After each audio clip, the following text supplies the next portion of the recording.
नमस्कार दोस्तों। स्वागत है आप सभी का एक बार फिर से हमारे चैनल पवित्र मार्ग पर। श्री शिवाय नमस्तुभ्यम, हर हर महादेव। दोस्तों, आप सभी लोग जानते हैं कि 7 जुलाई 2024 को पड़ रही है रविवार द्वितीया तिथि। दोस्तों, यह जो रविवार है आषाढ़ महीने में पड़ने वाला सबसे खास रविवार है, जिसका बहुत ही बड़ा और विशेष महत्व होता है। और ऐसा दिन पूरे साल में सिर्फ एक ही बार आता है। और दोस्तों, आप सभी लोग जानते हो कि रविवार का अगर सबसे बड़ा कोई उपाय है तो वो एक चावल के दाने वाला उपाय है। तो दोस्तों, इस रविवार द्वितीया तिथि के दिन आप लोगों को इस एक चावल के दाने वाले उपाय को जरूर करना है। बहुत सारे लोग होंगे जिन लोगों ने इस उपाय को न किया हो, मतलब पूरा महीना निकल गया आषाढ़ महीने का, उन्होंने किसी भी दिन इस एक चावल के दाने वाले उपाय को न किया हो।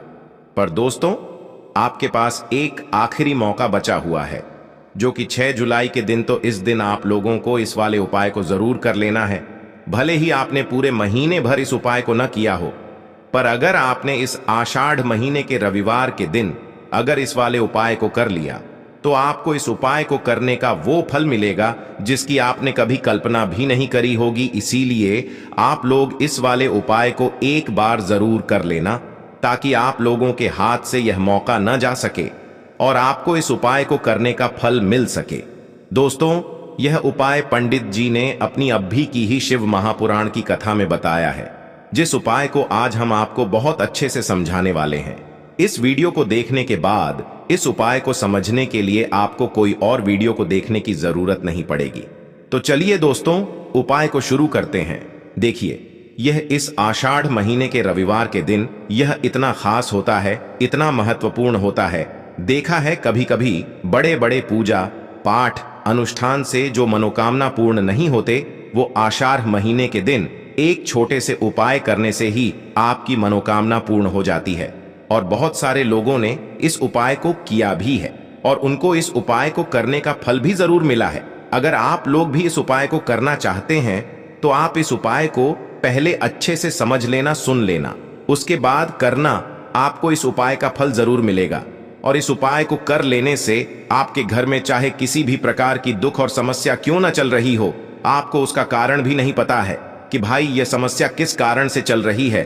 उसका कुछ भी कारण हो सकता है, जैसे पितृ दोष हो सकता है या किसी भी तरह का मंगल दोष भी हो सकता है। तो इस दिन आप लोगों को यह वाला उपाय कर लेना है। ये एक ऐसा उपाय है जिस उपाय को अगर किसी विशेष दिन पर किया जाए तो भाई उस विशेष दिन का जो है वह तो हमें मिलता ही मिलता है, पर हमने उस दिन पर इस उपाय को किया है तो हमें उससे भी बड़ा फल मिलता है। और फल बहुत जल्दी मिलता है, क्योंकि आप इस उपाय को बहुत ही बड़े और विशेष दिन पर कर रहे हो। तो चलिए अब उपाय के बारे में बात करते हैं, लेकिन उससे पहले आप लोगों को यह जानना आवश्यक है कि आखिर यह उपाय किस समय करना है, किसको करना है और कैसे करना है। तो चलिए हम आगे आपको वीडियो में एक एक करके बता देते हैं।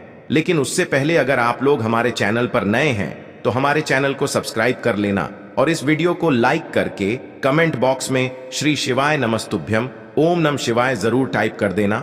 तो दोस्तों, इस एक चावल के दाने वाले उपाय को हमें इस रविवार दूज के दिन कैसे करना है, किसको करना है, किस समय करना है और कहां पर करना है, ये सारे सवालों के जवाब आपको इस वीडियो में मिल जाएंगे।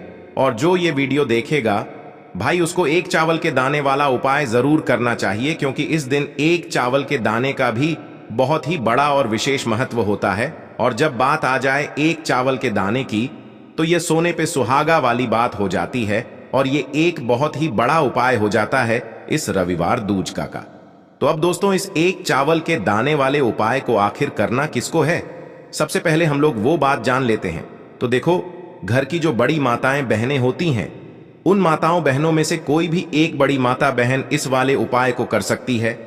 और दोस्तों, अगर आप चाहें तो अपने घर में से सभी सदस्यों को भी इस उपाय को करवा सकते हैं। अगर किसी व्यक्ति की खुद की कोई मनोकामना है, खुद की कोई दुख और परेशानी है जो कि वह अपने लिए ही करना चाहता है इस वाले उपाय को, तो वह खुद अपने लिए भी कर सकता है। बाकी अगर कोई घर में से ऐसा है जो कि अपने पूरे घर परिवार की सुख और शांति के लिए ये वाला उपाय करना चाहता है, तो भाई वह भी कर सकता है। उसमें भी कोई दिक्कत वाली बात नहीं है। कहने का मतलब ये है कि इस उपाय को हर एक सदस्य भी कर सकता है। और पूरे घर परिवार के सदस्य के लिए घर की बड़ी माताओं बहनों में से कोई एक माता बहन भी कर सकती है। माताएं बहनें अगर घर में उपस्थित न हो या वो यह वाला उपाय न कर पा रही हो तो फिर घर का कोई बड़ा सदस्य भी इस एक चावल के दाने वाले उपाय को कर सकता है, चाहे फिर वह पुरुष ही क्यों ना हो, उसमें कोई भी दिक्कत वाली बात नहीं है। अब दोस्तों, इस एक चावल के दाने वाले उपाय को हमें करना कहां पर है? हमें इसे शिव जी के मंदिर में जाकर करना है। बहुत सारे लोग प्रश्न करते हैं हर एक उपाय को करते समय क्या हम इस उपाय को घर पर कर सकते हैं? तो इस वाले उपाय को आप घर पर नहीं कर सकते हो। इस वाले उपाय को करने के लिए आपको शिव जी के मंदिर ही जाना पड़ेगा। उसके बाद में दोस्तों जो अगला प्रश्न निकल कर आता है वो यह आता है इस उपाय को लेकर कि आखिर इस उपाय को हमें किस समय करना है, सुबह के समय करना है कि शाम के समय करना है? तो देखो, इस वाले उपाय को आप लोग सुबह के समय भी कर सकते हो और शाम के समय प्रदोष काल में भी कर सकते हो। अब अगर आप पूछो कि भाई सबसे उत्तम समय कौन सा रहेगा इस एक चावल के दाने वाले उपाय को करने का, तो हम आपसे बस यही कहेंगे कि इस उपाय को आप सुबह के समय करेंगे तो ज्यादा बेहतर होगा। बाकी अगर प्रदोष काल शाम के समय भी करेंगे तो भी अच्छा होगा, उसमें कोई भी दिक्कत वाली बात नहीं है। इस वीडियो में हमने आपको 3 से 4 उपाय बताए हैं और देखो ये एक चावल दाने वाला उपाय वीडियो के लास्ट में बताया है, वो उपाय आप जरूर करें। देखो, इस उपाय को आप सुबह से लेकर शाम तक कर सकते हैं। तो चलिए बरसते हैं उपाय की ओर। देखिए, इसके लिए आपको क्या करना है, एक काली मिर्च लेनी है। देखो ध्यान से समझना, एक काली मिर्च लेनी है और ध्यान देना है कि काली मिर्च कहीं से भी खंडित नहीं होनी चाहिए। फिर इसके बाद आपको लेना है एक गोल बाती का दीपक। देखिए, दीपक आप चाहे तो माटी का ले लें और यदि आपके पास माटी का दीपक नहीं है तो आप यह दीपक शुद्ध आटा लगा करके एक दीपक बना सकते हैं। बस आपको ध्यान देना है कि उस आटे में आपको नमक या हल्दी का प्रयोग नहीं करना है। ठीक है, तो आप एक बढ़िया सा दीपक बना लें और उस दीपक में गोल बाती लगा करके उस दीपक में आपको घी भरना है। देखो, गाय का शुद्ध घी आपको उस दीपक में भरना है। अब क्या करना है, आपको इन दोनों चीजों को लेकर चले जाना है। बेलपत्र के पेड़ के पास देखिए, देखो गुरुजी ने अपनी अभी की शिव महापुराण कथा में भी बताया था, जो भी व्यक्ति प्रदोष काल में जो भी एक दीपक प्रज्वलित कर देता है उसके घर पर धन की कमी नहीं हो सकती। देखो, यदि आपके घर के आसपास कहीं बेलपत्र का पेड़ नहीं है या घर से काफी दूर पड़ता है और आप जा नहीं सकते, तो आगे हम ये भी बताएंगे कि कैसे इस उपाय को करना है। अगर बेलपत्र वृक्ष ना हो तो देखो, अब आपको प्रदोष काल में इन दोनों चीजों को लेकर चले जाए बेलपत्र के पेड़ के पास में। अब क्या करना है, सबसे पहले आपको उत्तर दिशा की ओर मुंह करके आपको खड़े हो जाना है और जो आप दीपक लेकर गए हैं उससे आपको बेलपत्र की जड़ में प्रज्वलित करना है। दीपक प्रज्वलित करने के बाद आपको एक काली मिर्च अपनी हथेली पर रखना है और बेलपत्र के पेड़ का आपको 5 बार परिक्रमा लगा लेना है। और यदि आप परिक्रमा बेलपत्र के पेड़ का नहीं लगा सकते हैं तो आपको दीपक को चारों ओर कुछ इस तरह से क्लॉकवाइज 5 बार घुमा देना है, मतलब आरती करना है। और घुमाने के बाद आपको उसी काली मिर्च को दीपक में डाल देना है और वहीं पर बैठकर हाथ जोड़ करके आंख बंद करके आपको जो भी आपके जीवन में समस्याएं हैं, घर से लक्ष्मी जी का निवास नहीं है, घर में लक्ष्मी जी प्रवेश नहीं कर रही है, और भी जीवन में जो भी समस्याएं हैं, तो उस समय आपको विनती करनी है। ठीक है, अब इसके बाद यदि आपके घर के आसपास कहीं बेलपत्री का पेड़ नहीं है तो आपको इन सब चीजों को लेकर चले जाना है शंकर जी के मंदिर में। और शिव जी के मंदिर पहुंचकर आपको क्या करना है, आपको इसी एक दीपक को आपको शंकर जी के मंदिर की जो चौखट होती है ना, वहां पर आपको इस दीपक को जलाना है और दीपक जलाते समय आपका मुख उत्तर दिशा की ओर होना चाहिए। दीपक जलाने के बाद आपको क्या करना है, एक काली मिर्च अपनी हथेली पर रखना है और आपके जीवन में जो भी समस्याएं हैं, चाहे वो समस्या परिवार को लेकर हो या फिर धन को लेकर हो, वो अपनी वह समस्या बोलनी है। और बोलने के बाद आप उसी काली मिर्च को दीपक में डाल देना है और आपकी कामना पूर्ण हो जाए, घर में लक्ष्मी जी का निवास हो, ऐसी कामना आपको कर लेनी है। देखिए, शंकर जी की मंदिर की जो चौखट होती है ना, उसमें 33 कोटि देवी देवता निवास करते हैं। यदि आप वहां पर दीपक जलाते हैं तो इससे भगवान शिव तो प्रसन्न होते ही है, साथ ही आपको 33 कोटि देवी देवताओं का आशीर्वाद प्राप्त होता है और वह सभी प्रसन्न होते हैं जिनकी आशीर्वाद से आपकी कामना 100% पूरी होती है। तो आप ये उपाय जरूर करिएगा। आप बहुत ही छोटा सा उपाय है करके देखिएगा। देखिए, अब हम जान लेते हैं गुरु जी द्वारा बताए गए दूसरे उपाय के बारे में। इस उपाय के लिए आपको मात्र 2 लौंग लेनी होगी, यानी कि आपको लौंग का जोड़ा लेना है। 2 फूल वाली आपको लौंग लेनी है। लौंग का जोड़ा कहीं से भी खंडित नहीं होना चाहिए, इस बात का ध्यान रखें। इसी के साथ में आपको लेना होगा लाल चंदन का पाउडर। देखिए, यदि आपके पास लाल चंदन की लकड़ी है तो उसे घिसकर भी आप चंदन के रूप में प्रयोग कर सकते हैं। यदि पाउडर है तो उसका भी आप अपने उपाय के लिए प्रयोग कर सकते हैं। देखिए, चंदन जो है वो तेज का प्रतीक माना गया है और साथ ही साथ जीवन के अंधकार को दूर करने का प्रतीक माना गया है।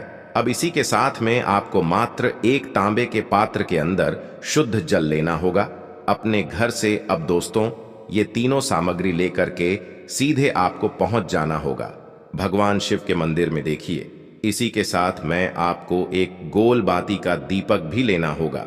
दीपक आप मिट्टी का भी ले सकते हैं, शुद्ध घाटा मढ़कर उसका भी तैयार कर सकते हैं। और दीपक में आपको शुद्ध घी का प्रयोग करना है। लेकिन जैसे ही आप इन सभी सामग्रियों को मंदिर में लेकर के पहुंचेंगे, मंदिर में जैसे ही आप चौखट के वहां पर पहुंचेंगे तो मंदिर की चौखट के सीधे तरफ आप जो अपने साथ एक गोल बाती का दीपक लेकर के आए हैं, उसे आपको सबसे पहले तो प्रज्वलित कर देना है। यानी कि जैसे ही आप मंदिर की चौखट के वहां पर प्रवेश करते हैं तो उसके सीधे तरफ आपको ये गोल बाती का दीपक प्रज्वलित कर देना है। अब देखिए, जैसे ही आप यह दीपक प्रज्वलित करेंगे तो आपकी जो भी मनोकामना है उससे आपको बोल देना है। आप इस दीपक को इस प्रकार से प्रज्वलित करने के बाद इन सभी सामग्रियों को आपको शिवलिंग के पास में लेकर पहुंच जाना है। अब देखिए दोस्तों, आपके पास जो एक तांबे के पात्र के अंदर शुद्ध जल है, उसमें से आपको केवल आधा लोटा जल ही भगवान शिव के शिवलिंग पर अर्पित करना है। आधा लोटा जल आपको उसी पत्र के अंदर बचा लेना है। अब दोस्तों, आपके पास जो 2 लौंग हैं, यानी कि लौंग का जोड़ा है, उससे आपको अपना नाम और अपने गोत्र को बोलते हुए आपकी जो भी समस्या चल रही है, आपके जीवन में जो भी परेशानी उत्पन्न हो रही है, उन्हें आपको बोल देना है। और ये जो लौंग का जोड़ा है, इसे आपको भगवान शिव के शिवलिंग पर अर्पित कर देना है। जैसे आप ये 2 लौंग शिवलिंग पर चढ़ाएंगे तो अपना हाथ जो है वहां पर आपको रखना है और महादेव से आपको प्रार्थना करनी है कि मेरे जीवन की ये जो परेशानियां हैं, ये सभी दूर हो जाएं। यानी कि आपके जीवन में धन की संबंधित परेशानी चल रही है, कर्ज की समस्या चल रही है, बच्चों का पढ़ाई लिखाई में मन नहीं लग पा रहा है, घर के जो आर्थिक संकट है वह सभी दूर हो, व्यापार आपका ढंग से नहीं चल पा रहा है, घर में रोग की स्थिति बनी हुई है, यानी कि जिस भी प्रकार की आपकी समस्याएं हैं उसे आपको महादेव से बोल देना है और महादेव से इन सभी समस्याओं को दूर करने के लिए आपको प्रार्थना कर लेनी है। अब देखिए दोस्तों, आपने जो 2 लौंग शिवलिंग पर समर्पित की थी, उससे आपको वहां से उठा लेना है और इन दोनों लौंग को आपको शिवलिंग से उठा करके सीधे उससे जल के पात्र के अंदर डाल देना है। यानी कि अपने आधा लोटा जल और बचाया हुआ था, उसी के अंदर आपको ये 2 लौंग डाल देनी है। और साथ में आप जो लाल चंदन लेकर के आए थे, उस लाल चंदन को भी आपको उसी पात्र के अंदर डाल देना है। यानी कि आधा लोटा जल और बचा हुआ है तो उसी आधे लोटे जल के अंदर आपको ये लाल चंदन भी डाल देना है। अब देखिए, इस आधे लोटे जल में है जिसमें अपने 2 लौंग डाली है, लाल चंदन डाला है, उसे सीधे लेकर के आपको पहुंचना है बेलपत्र के वृक्ष के वहां पर। देखिए, बेलपत्र का वृक्ष यदि आपके घर पर है तो वहां पर आपको आ जाना है। आपके घर के आसपास कहीं भी है तो वहां पर आपको पहुंच जाना है। और उसके बाद आपका जो मुख है वह उत्तर दिशा की ओर होना चाहिए। और उसके बाद आपको अपना नाम और अपनी गोत्र को बोलना है और पुनः अपने जो भी परेशानियां शिवलिंग के पास में बोली थीं, उन्हें आपको वापस से बेलपत्र के वहां पर भी बोल देनी है। और ये जो आधा लोटा जल और है, इससे आपको पूरा बेलपत्र के वृक्ष की जड़ में श्री शिवाय नमस्तुभ्यं इस मंत्र का जाप करते हुए समर्पित कर देना है। तो बस इतना सा उपाय आपको करना है। जो भी आपकी परेशानी है, समस्या है, उससे महादेव निश्चित ही दूर करेंगे। अब दोस्तों, हम जान लेते हैं तीसरे चमत्कारी और विशेष उपाय के बारे में। देखिए, ये उपाय बहुत ही चमत्कारी है क्योंकि इस उपाय से आपके जिम्मे तेज की वृद्धि होगी। यानी कि जीवन से जितना भी अंधकार ही वो सभी दूर होगा। तो इस उपाय के लिए आपको मात्र एक गुड़ का टुकड़ा लेना है। गुड़ का टुकड़ा आपके जीवन में तेज की वृद्धि करता है और साथ ही साथ आपके जीवन से जो अंधकार है उसे दूर करता है। इसी के साथ मैं आपको एक चावल दाना यानी कि अक्षत का दाना लेना है। ये चावल का दाना आपके जीवन में सुख शांति को लेकर के आता है।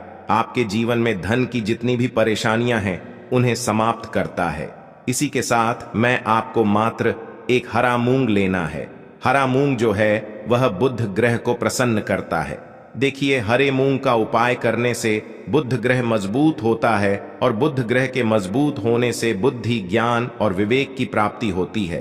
तो ये तीनों ही सामग्री आपको एक एक लेनी है, यानी कि एक गुड़ का टुकड़ा, एक चावल का दाना, एक हरा मूंग आपको लेना है। देखिए, हरा मूंग का दाना और चावल का जो दाना है वो आपको साबुत लेना है, खंडित नहीं होना चाहिए। और इसी के साथ में आपको मात्र एक तांबे के पात्र के अंदर अपने घर से शुद्ध जल ले लेना है। देखिए, अब इन सभी सामग्रियों को लेकर के सीधे आपको पहुंच जाना है भगवान शिव के मंदिर में। आप ये उपाय सुबह से लेकर के शाम तक किसी भी समय कर सकते हैं, लेकिन रविवार के दिन ही आपको इस उपाय को करना है। तो सबसे पहले तो ये जो एक गुड़ का टुकड़ा है, एक चावल का दाना है और एक हरा मूंग का दाना है, उन तीनों को आपको उस जल के पात्र के अंदर डाल देना है। लेकिन यह जो उपाय है आपके जीवन की सारी परेशानियों को दूर करने के लिए होता है। लेकिन विशेष मनोकामना तीनों सामग्रियों से ही आपकी परिपूर्ण हो जाती है। देखिए, यदि आपके जीवन तेज होगा तो सभी आपसे वार्तालाप करेंगे, सभी आपसे बात करेंगे और आपका जो मान सम्मान है वह बढ़ता है। और चावल का जो दाना है वह धन में वृद्धि करता है, मन की शांति के लिए होता है। और हरा मूंग जो है वो बुद्धि, ज्ञान और विवेक की प्राप्ति के लिए होता है। अब देखिए, यह जो एक पात्र है इससे आपको भगवान शिव के शिवलिंग पर धीरे धीरे अर्पित कर देना है। श्री शिवाय नमस्तुभ्यम इस मंत्र का जाप करते हुए और तुम रुकेश्वर महादेव का मन में स्मरण करते हुए। लेकिन तुम रुकेश्वर महादेव का स्मरण करने से यह जो उपाय है और अधिक प्रभावशाली हो जाता है। तो तुम रुकेश्वर महादेव का स्मरण करते हुए यह उपाय करने से आपके जीवन में जो भी अशांति है वह सभी दूर हो जाएगी। तो इस प्रकार से आपको ये सुंदर सा उपाय कर लेना है। इसके बाद बात करते हैं तीसरे उपाय की। देखो, ये उपाय बहुत ही अचूक उपाय है जो आपको करना है। देखो, इस उपाय के लिए आपको 2 दीपक लेने हैं। देखो, दोनों दीपक आपको मिट्टी के दीपक लेने हैं। उसके बाद आपको दोनों दीपक को प्रज्वलित करने के लिए आपको लंबी बाती लेनी है और ये दीपक घी और सरसों के तेल से दीपक प्रज्वलित करने हैं। ये सब लेने के बाद आपको लेना है एक कटोरी में कच्चा दूध थोड़ा सा लेना है। उसके बाद आपको लेना है एक लोटा जल। देखो, गुरुजी ने इस उपाय के लिए बताया है कि ये उपाय आपको प्रदोष काल में करना है। कहते हैं कि बेलपत्र के वृक्ष में प्रदोष काल के समय में महादेव वास करते हैं। उस समय हम कोई भी उपाय करते हैं तो उसका फल हमें अवश्य मिलता है। देखो, अब ये सब सामग्री लेकर आपको प्रदोष काल में चले जाना है बेलपत्र के वृक्ष के वहां पर। देखो, वहां पहुंच जाने के बाद आपको सबसे पहले बेलपत्र की जड़ में सबसे पहले वो दूध जो आप लाए हैं उसे समर्पित कर देना है। उसके बाद आपको जो एक लोटा जल जो आप लाए हैं वो आपको धीरे धीरे बेलपत्र की जड़ में समर्पित कर देना है। उसके बाद आप जो दीपक लाए हो, दोनों दीपक को आपको बेलपत्र की जड़, बेलपत्र की तरफ मुंह करके बाती का आपको एक दीपक घी का और एक दीपक तेल का प्रज्वलित कर देना है।